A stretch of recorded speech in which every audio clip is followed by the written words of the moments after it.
experiencia reorientamos.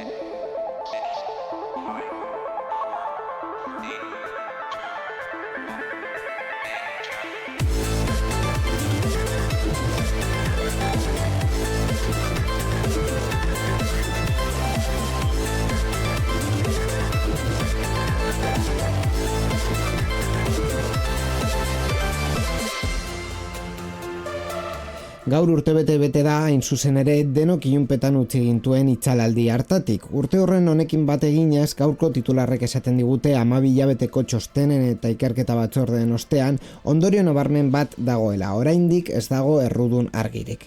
Horrek argitu baeko frustrazio misterio kutsua izan dezake, baina gaur beste irakurketa bat egitera gonbidatu nahi zaituztet. Berri txarra izatetik urrun, izen deiturak dituen arduradun bakarra ez egotea, funtzean oso argigarria da, baita lasaigarria ere.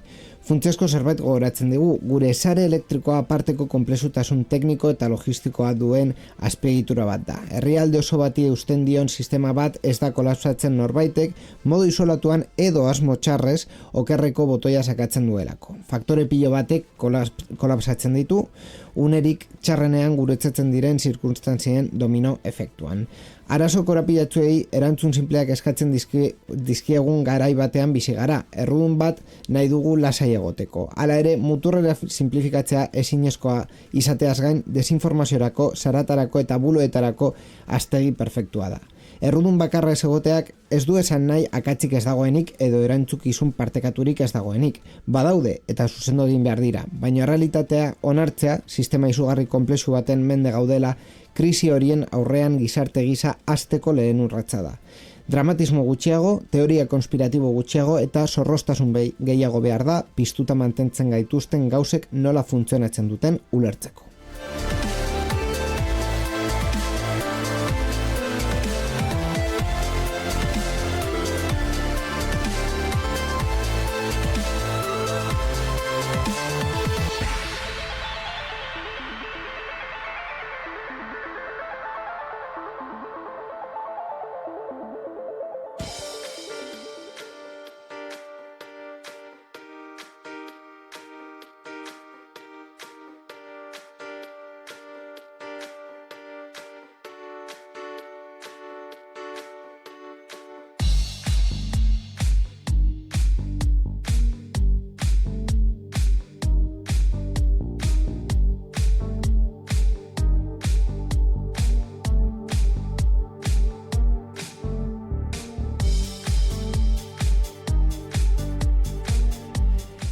Eta komentatu dugu gaur urte betetzen dela itzalaldi horregatik, lehenik eta behin komentatu behar dugun kontua dela. Eta sarean zehar saio hau, 415 izaten ari dena, oso etxeratuta dator.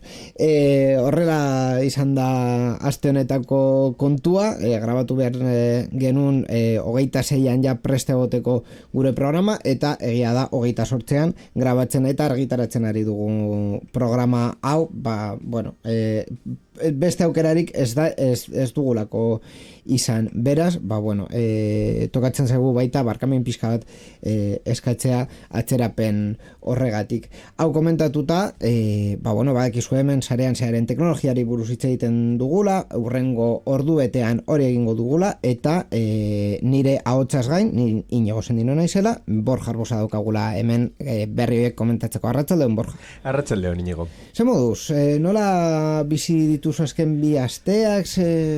Oso intenso izan dira. Ai, ama! Nahiko lan egiten, zuk esan duzun bezala, gu baita ere argirik gabe geratu gara. Konkretuki data aproposa egokitzeko argirik gabe. Bai.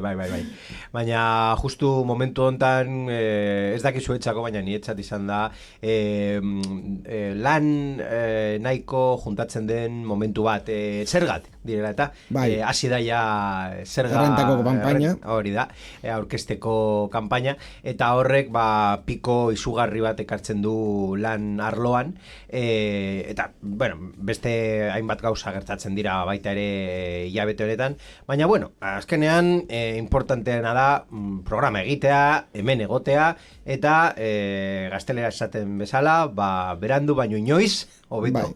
Nire itzat ere bi aste oso intensoak izan dira. Egia esan da. Nahiko negatutanago gaur, orduan barkamerak eskatu behar dizkizuet horregatik baita, baina, bueno, saietuko gara, ingelesez esaten den bezala, show must go on, programa egingo dugu, eta berri teknologikoak komentatuko ditugu. Berez, guri gehiago, arreta ditu diguten deiak ez direla guztiak izan, baina batzuk hor daudela. Eta horretarako, hasiko gara, metari buruz hitz egiten, pribautasunaren aldeko hainbat erakundeek aurpegi azterketa duten betaurreko adimentzu berriak berehala gelditzeko eskatu diotelako metari. Betaurrekoak berak baino, betaurrekoak ja existentzen dira, deitzen dira Ray-Ban Meta, uste dela Ray-Ban Meta? Edo Meta Ray-Ban, bai, bueno. Olako zerbait. Betaurrekoak, bai, Ray-Ban Meta. Betaurrekoak ja existitzen dira, baino metak nahi du aurrera eramatea, aurpegi azterketarako ezaugarri batzuk. Eskaera horren helburua dituek herritarren eskubideak zuzenean mehatzetzen dituen gailu bat edo ezaugarri bat geldiaraztea da. Elkarteek abisu bat bidali diote metari produktua dendetara iritsi aurretik proiektu hau geldi desan. Kontua da, protesta honen arrazio nagusia dela, teknologia honen pertsonen segurtasunerako suposatzen dituen arrisku handiak direla. Berez, gure lagunak edo ikusi ditugun lagunak identifikatzeaz gain, eskubide digitalen talde haueko hartarazi dutenez, betaurreko hauek edozein pertsona identifika daiteke kalean bere baimenik gabe. Datu pertsonal horiek denbora realean atzematez. Aurrerapen hori geldiarazteko, erakundeak gobernuei, konkretuki Europako gobernuei esku hartzea eskatzen ari dira, ohartarazten baitute kamera eramangarri horien erabilerak erabat amaituko lukeela espazio publikoaren anonimotasuna. Bai, nire ustez, erreminta edo tresna honen gako arazo gehien ematen duen gakoa da konektibitatea. Hau da, horrelako hardware bat modu autonomo batean bere funtzioak beteko balu, ez da hainbeste kezka, zeren azkenean gauzak zure erremintaren barruan geratzen dira. Baina datuak beste odeiera pasatzen direnean, edo beste enpresa, metaren kasuan, adibidez, zerbitzarietan bidaiatzen dutenean, hor bai daukazu arazo importante bat. Zergatik, nik azalduko dut ikuspuntu legal batetik. Lehenik eta behin, datu babesarako legea ez da aplikatzen pertsona partikularrei gure gauzak kudeatzen ditugunean. Hau da, zure telefonoan dauzkazu milaka informazio, zure kontaktuak adibidez, eta ez diozu bata bestearen atzean beren kontsentimendua eskatzen zure telefonoan izateko beren izen abizenak, beren telefono zenbakia, da bestelako, zu nahi desun informazioa. Edo dauzkasun argazkiak beti ere ez badituzu edatzen. Hori da gauza. Gero nola bidaiatzen dute datu horiek, nola partekatzen dituzun, edo ze zerbitzarietan geratzen dira gordeta. Orduan, ni ez naiz oso tekniko badakizu, nire ikuspuntua beti legala da, baina nik ulertu dudan gauza adimen artifiziala da, adimen artifiziala mugitzeko behar dela hardware nahiko potentea gaur. Hau da, existitzen dira jadanik modelo edo tresna, inteligentzia artifiziala, adimen artifiziala erabiltzen dituztenak modu lokal batean. Adibidez, ni gaur, kasualitatez, ezagutu dut nire telefonoan, dela Google Pixel, dagoela Gemini, ondo esango dugu. Gemini Nano den software bat funtzionatzen duela modu lokal. Orduan, zure telefonoan prozesatzen duela, zure prozesadorearekin, eta egin aldezakena hainbat tresna eskaintzen ditu, hainbat funtzio eskaintzen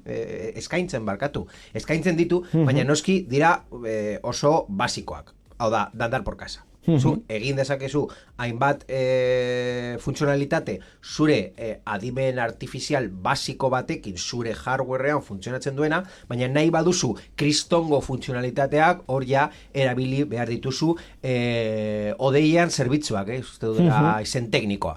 Eta klaro, odeiera konektatzerakoan pribautasuna jorratzen hasi behar gara. Zer, nora bidaiatuko dute datu horiek, non gordeko dira, nola, nor izango da arduraduna, eta abar. Orduan, jendea nahiko interesa, eta hori ikusten da, nahiko interesa du horrelako erremintetan, ez daukat zenbakiak eta merkatua nola hartu duen betaurreko hiek edo gustatzen zaion, edo ez, baina pertsona hauek ikusten dute hemen arazoa. Eta arazoa, 1 de 1000, hau da, baina izan daiteke arazo handiena gaur egun horrelako produktuak merkatuan izateko, harrera ona, eta jendeak azkenean nire ustez diseinatu dira izateko kontsumorako produktu nagusia, hau da, edo zein, edo nor erosi dezake, ez dakit prezioa, baina zu prezio basuan saltzen baduzu, ez da ikusi prezioa, €5. €5? Orduan ez dut hainbeste esango, eskenean €5 dauzkazu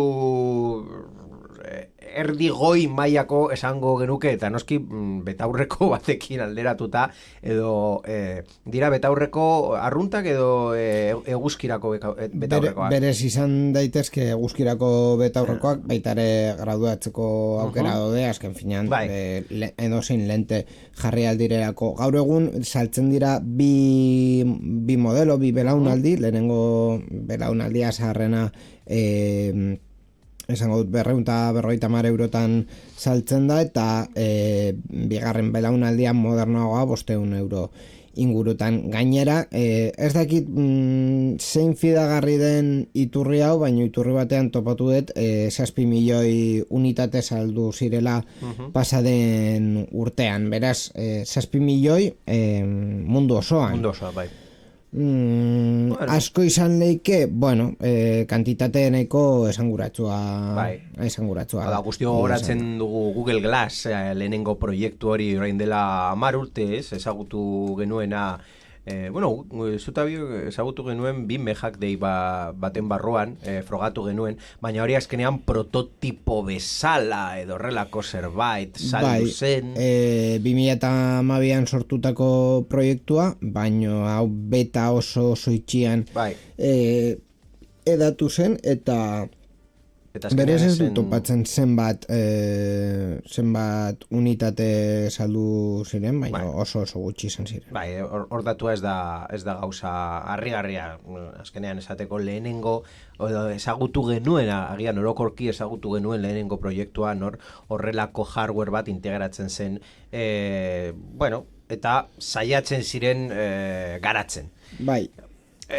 Baina hori esango da betiko arazoa. Hau da, jadanik ikertzen ari dira nola erabili dezakegun adimen artifiziala orokorrean, profesional hainbat arloan, ni konkretuki ikertzen ari naiz nola edatu horrelako erremintak nire sektorean, sektor legalean.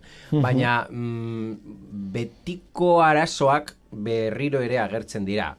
Lehenik eta behin, pribautasuna, gero ja, adimen artifizialaren kasuan, fidagarritasuna, edo nola zenbat konfidantza ematen dizu adimen artifizialak egin dezakeen lanarekin, eta hori guztia.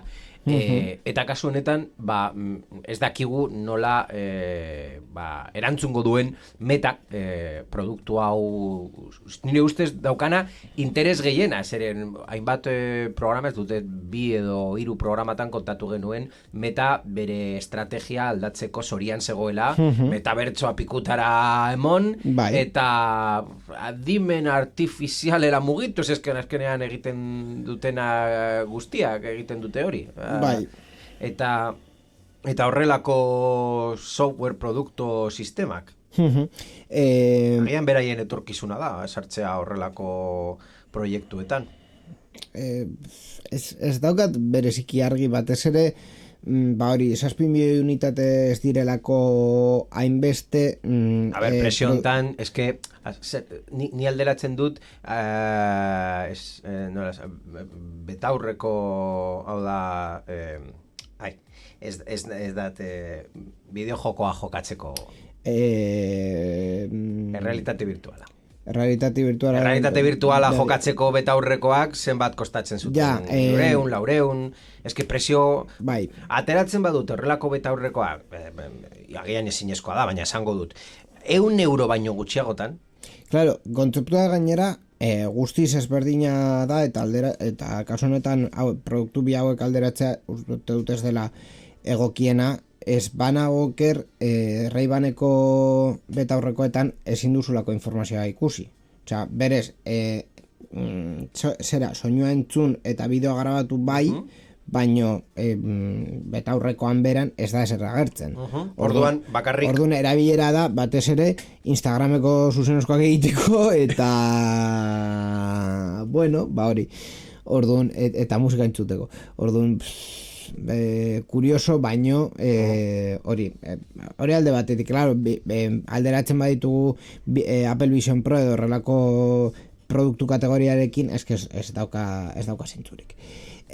Bestetik ere, berri hau gogorarazi dit, duela gutxi ikusi duela The Circle pelikula, 2017koa Tom Hanks eta Emma Watson protagonizatzen duten pelikula bat, eta pelikula honetan kontatzen dute teknologia enpresa oso handi batean martxan jartzen dutela produktu berri bat, dela kamera oso txiki bat, bateriarik gabe, satelite bidez bidaltzen duela informazioa, eta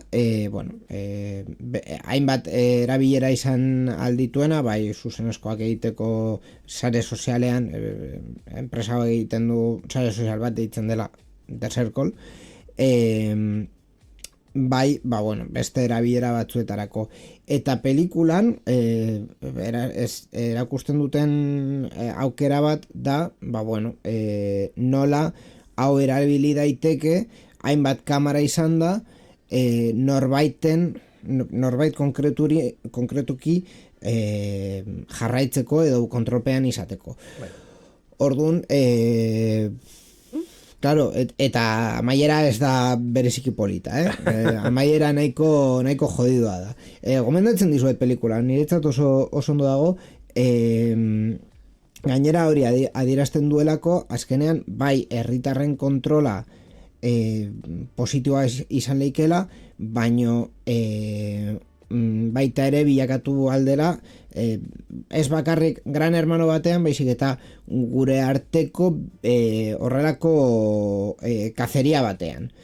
Eta hori ez da ona eta ez da polita. Orduan, eta gainera, gero, nola ez, pelikulan ere adierazten da klase sozialen arteko gatazka, eskenean martxan jartzen duen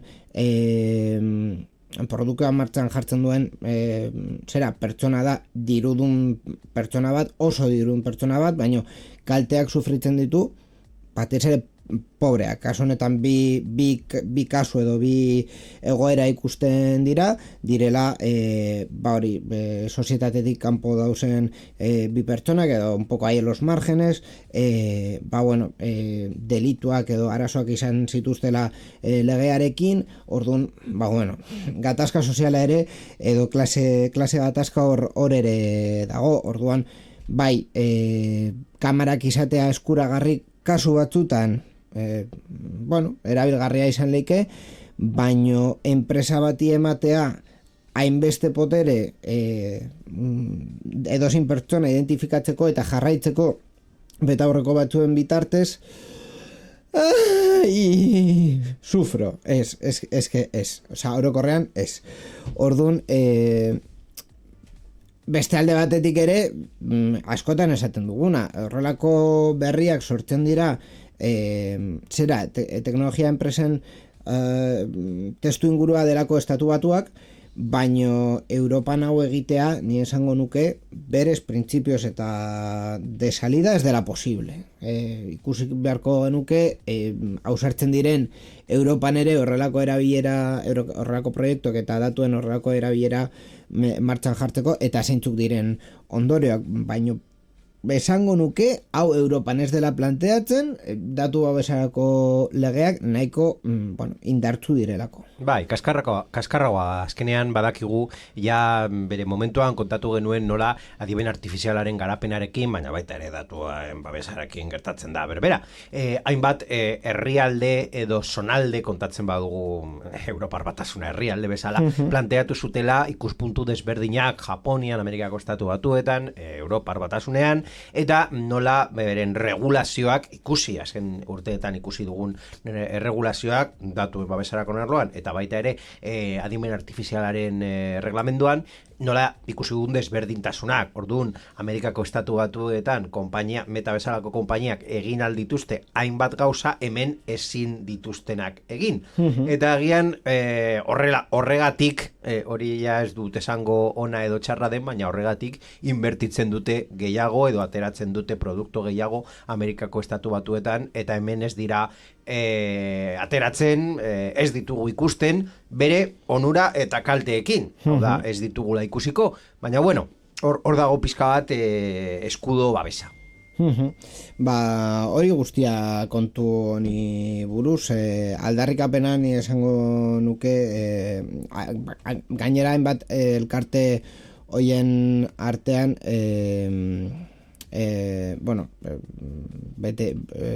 sinatu dituzte, ja ezagunak diren elkarte batzuk, haien artean Electronic Frontier Foundation, normalean, nahiko entitate famatua dela, eta normalean, arrazoi nahiko dutela. Lehen esan dut, Europako gobernuetara bideratutako eskaera izan dela, ez da horrela izan, Mark Zuckerbergi zuzenean bidalitako gutun bat da, eta gainera argitaratu dute baita ere, guztiok honen ardura edo ezagutza pizkat hartzeko, eta batez ere izan dira Estatu Batuetako entitate batzuk.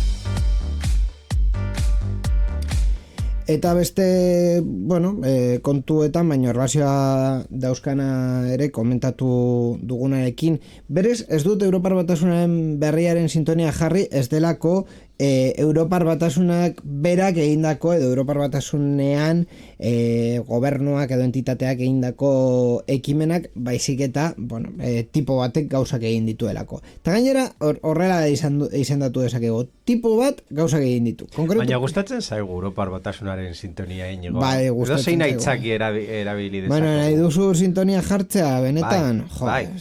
Zenbat lan ematen didazun. Egidazu favorea. Hainbat kontu izateko. Venga, Borjaren omenaldian, Europar Batasunaren berriaren sintonia.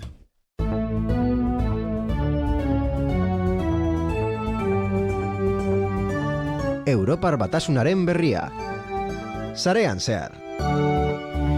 Honekin guztiarekin, orain bai, komentatuko dugu Europar Batasuneko adina egiaztatzeko aplikazio berria, kakotxan artean jarriko dugu aplikazio berriaren kontua, 2 minutu baino gutxiagoan hackeatu duela tipo batek, Paul Moore deitzen dena, eta bere Twitterren jartzen duela segurtasun ikertzailea dela. Hau lortzeko, telefonoaren oinarrizko fitxategi bat aldatu besterik ez du egin behar izan, eta horri esker segurtasun kodea ezabatu eta aurpegi azterketa gainditu ahal izan du. Komentatu behar dugu pixkat horrela labur nola funtzionatzen duen aplikazioa. Bai, testu ingurua emango dugu. Hau da, basikoki kartera digital beta hori egin zen bezala Europa mailan. Pajaporte ditzen duena. Esango gure zen. komunitate Esango zen. glorioso.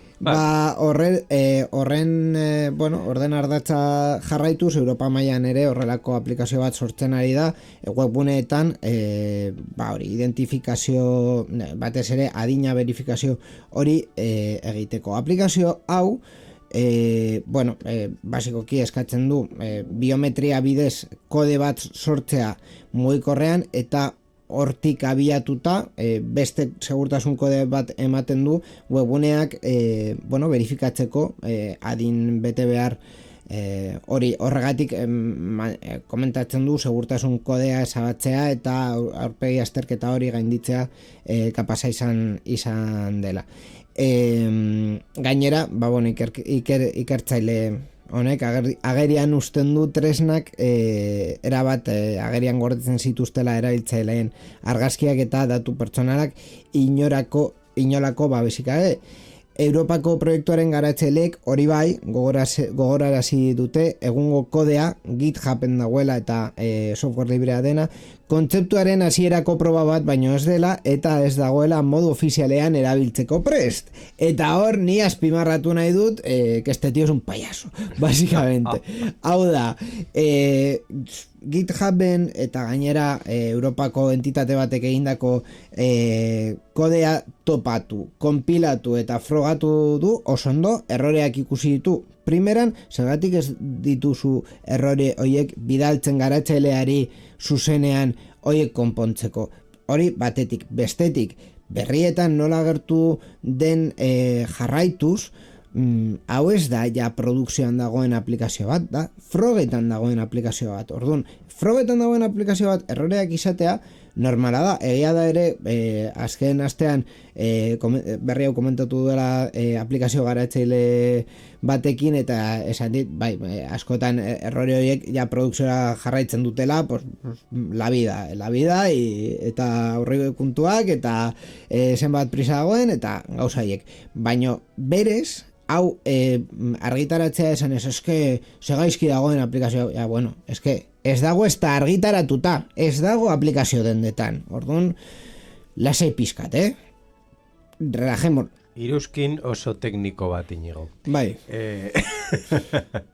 A ber, zer bilatzen ari den pertsona honek, agian kurrikulum pizka bat egitea edo nabarmentasuna. Zuk azkenean esaten duzuenan, hori egin aldezakezu, baina normalean horrelako harrerak egiten dituzunan nire ustez nahi duzula zure izena agertzea eta lortu duena da, esen azkenean hainbat kasetariak hartu dute hau berri bezala kasetari, agarrame que me pego de leche. Eta gu geu ez garela kasetariak, baina baita ere programa honetan kontatzen ari gara bere gloriasko minutu hau. Ja, bai, hori guztia ez balu egin, hemen ez egoen eta ez geunden bere izena kontatzen. Ja, horregatik. Baita ere esan behar da, bestelako berriak okerragoak zirela, baina, hori ez da kontatzen. Horregatik, amorrozko ematen dit berri hau, eta komentatzen dugu,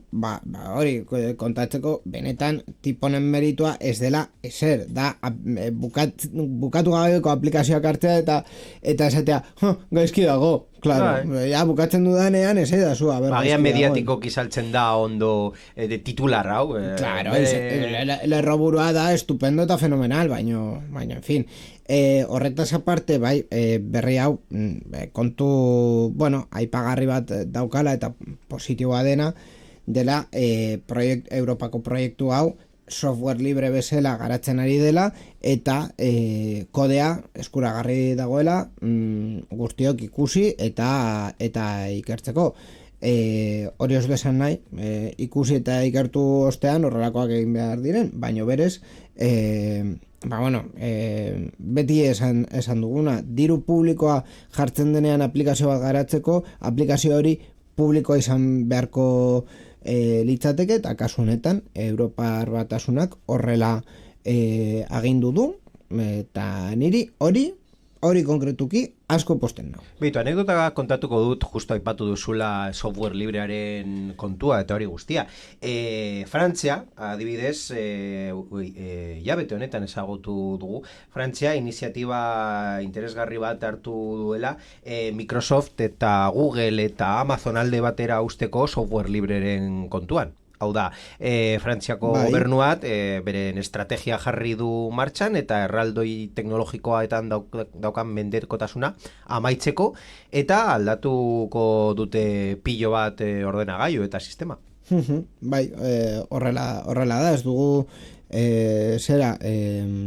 jarri gure egidoian, baino egia da Frantzia aldaketa horretara doala eta baita ere aipagarria eta bueno, positiboa izango dela.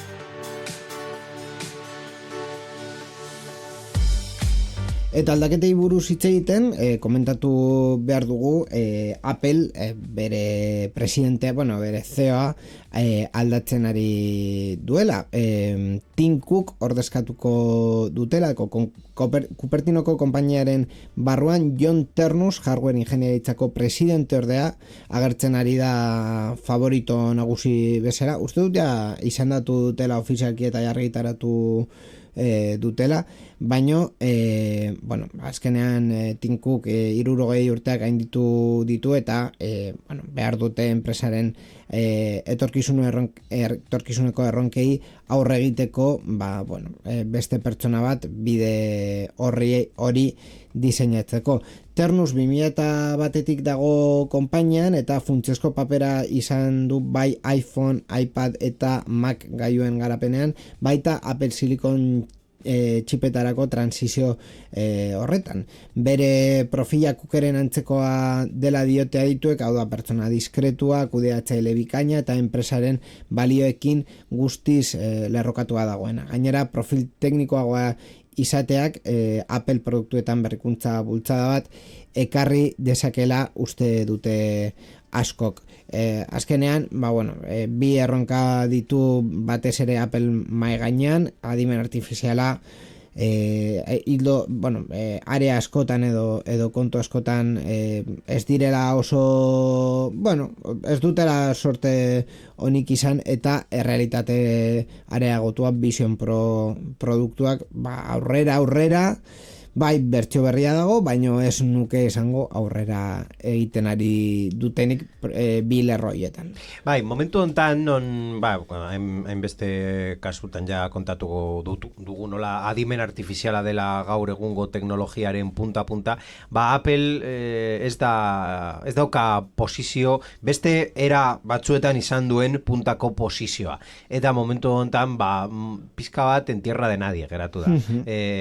Badakigu nola bere Apple Intelligence argitaratu zuten, azkenean ez genekigun nola funtzionatuko zuen horea Apple Intelligence, eta gure azken berria izan da Apple Intelligence Gemini edo Googleen adimen artifizialean sartuko dela edo erabiliko dut beren teknologia laguntza hori izango dutela edo horrelako trenean igo da. Ikusi beharko dugu ber zein den urrengo pausoa. Ekainan egiten dute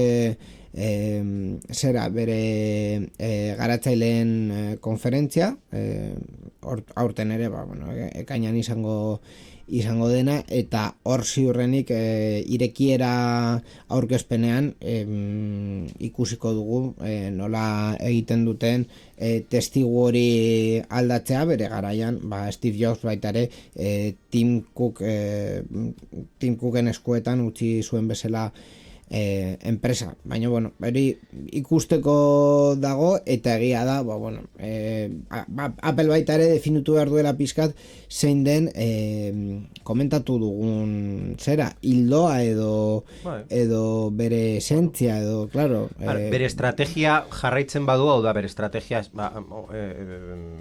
hortiko naino izan da produktuak saltzea, telefonoak saltzea, ordenagailuak saltzea, produktuak baino hainbeste behar du adimen artifizialean sartzea, Apple. Ez daukat oso argi. Egia esan da, produktuak baino egiten dituzte gailu osoak, hau da, software eta hardware egiten dute, eta hori nahiko lotuta uzten ditu bata bestearekin, eta batez ere Applek saltzen duena da bere ekosistema, bere produktu osoa eta bere esperientzia. Orduan, kaldera da, bere produktua edo bere esperientzia posizio ahulean geratzen da, ez badute adimen artifizial eredu propio bat eskuratzen edo horrelako zerbait? Ala, jendeak ez luke ja etorkizunuan iPhone edo Mac bat erosi ez badaukate adimen artifizial potentea bere barruen? Ni esango nuke, fíjate, jendeak gorrotu duela orokorrean adimen artifiziala bere ordenagailuetan izatea, ez dut ikusi inor Copilot erabiltzen duela bere ordenagailuan, Windows 11 izan arren, eta esango nuke gaur egun nahiago dugula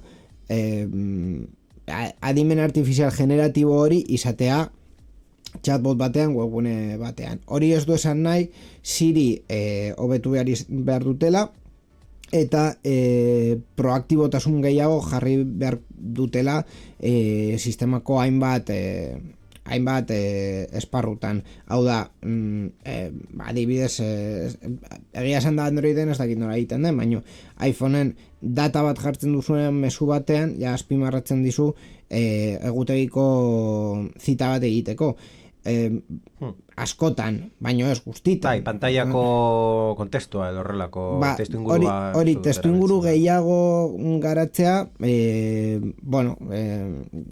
garrantzitsua izan leke, baino hori ez du loturarik izan behar naita ez adimen artifizial generatiboarekin, Gemini edo zein sistemarekin. Orduan, hor bide oso komplexu bat dago eta kutxa oso handian jarri ditugu adimen artifizial guztiak, baino esango nuke erabiltzaileek orokorrean selektiboak izaten ari direla eta eredu hori ikusiz, azken egunetan ikusi dugu ez dakit pasaden astean duela bi aste edo noiz izan zen Sora itxi zutela, bideo sortzaile adimen artifizial hori, azken finean, erabilera asko ez duelako izan, orduan. Bai, agian adimen artifiziala garrantzi gehiago izango du hildo profesional batean edo zure lana egiterakoan eta ez hainbeste gero zure etxera juten zarenean eta zure etxeko gauzak egiten dituzunean.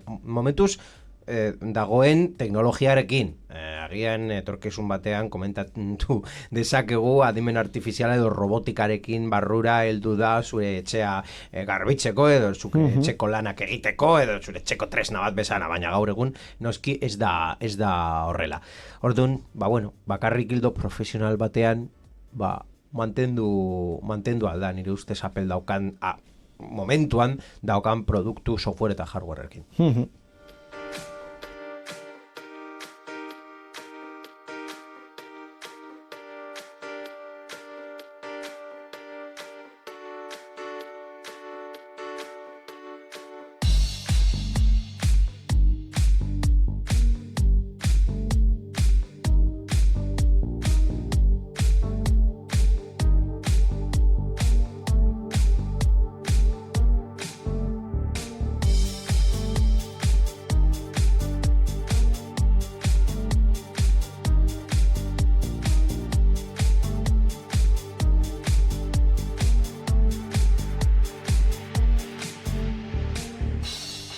Eta saioa bukatuko dugu, berez berrien atala bukatuko dugu, bitxigeria bat kontatzen, Norvegiako Bode hirian mugarri teknologiko handia lortu dutelako herrialderako lehen autobus guztiz autonomoa martxan jarriz. Autobus potoloa, hau da, 15 metrokoa, ez da ekita 15 amar diren, baina bueno, autobus normala, kaleetan ikusten duguna, urbano... Ez dela mikrobus edo makrotaxi.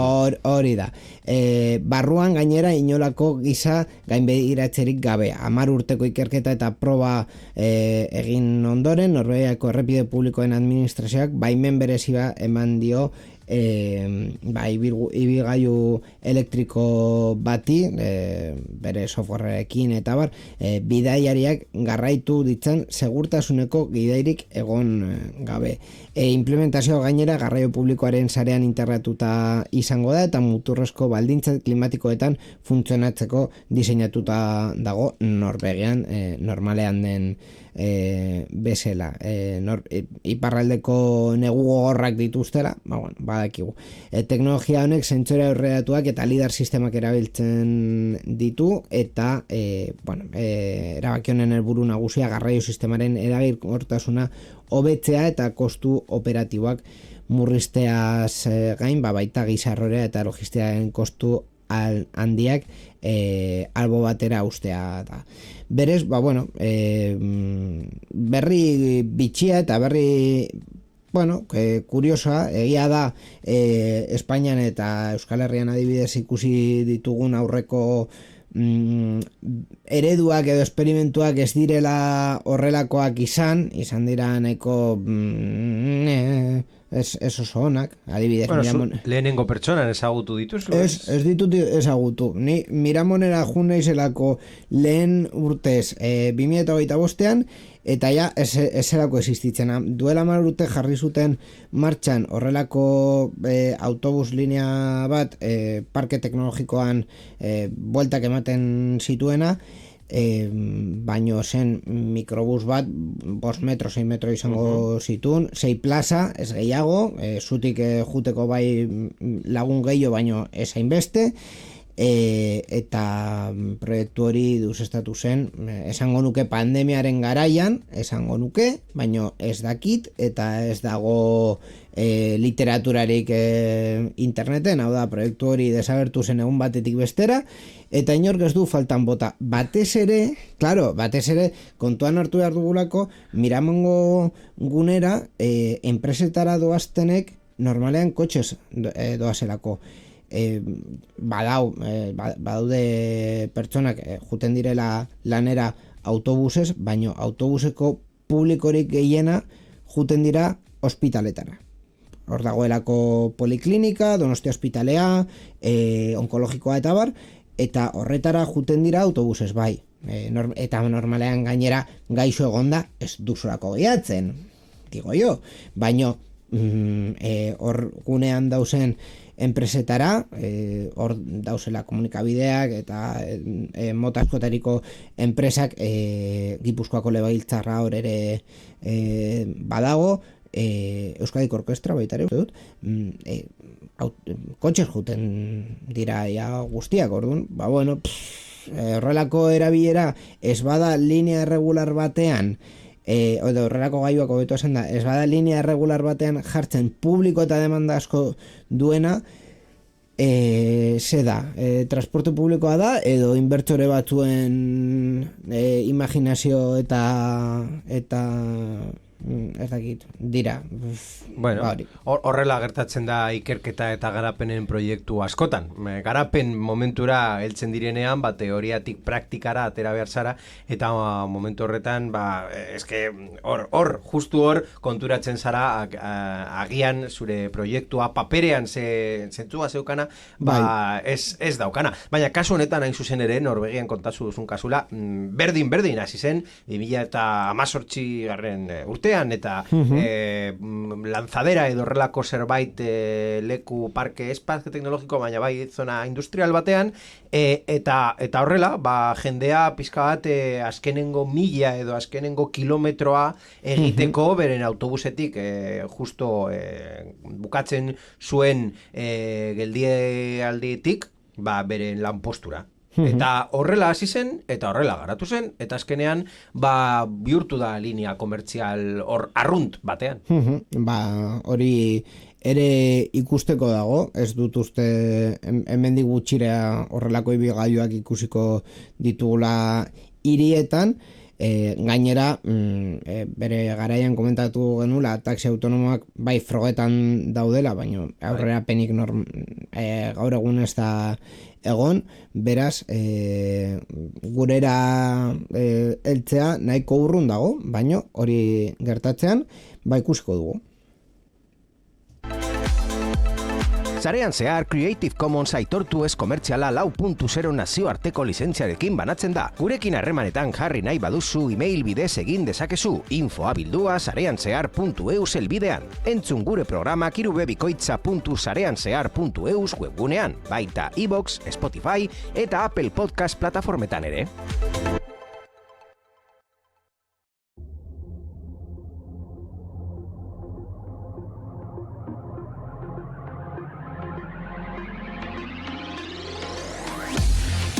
Honain heldu da Sarean Zehar 415. edizio hau, 5 baino gutxiago, de hecho 5 geratzen zaizkigu denboraldia bukatzeko, beraz 10 aste gehiagotan ja udan kokatuko gara, uda bete-betean, bitartean, teknologiari buruz hitz egiten jarraituko dugu programa honetan. Eskerrik asko Borja gurekin igoteagatik eta berria komentatzeagatik. Eskerrik asko Inigo eta entzule guztioi, hurrengo programan arte. Eskerrik asko baita ere Mikel Carmonari berrikuspen teknikoan egon dela eta irratietan dauden produkzio eta emisio taldei gure programaren emisioa aste honetan berandu baino posible egiteagatik. 2 aste barru teknologia gehiago hemen Sarean Zeharena. Agur!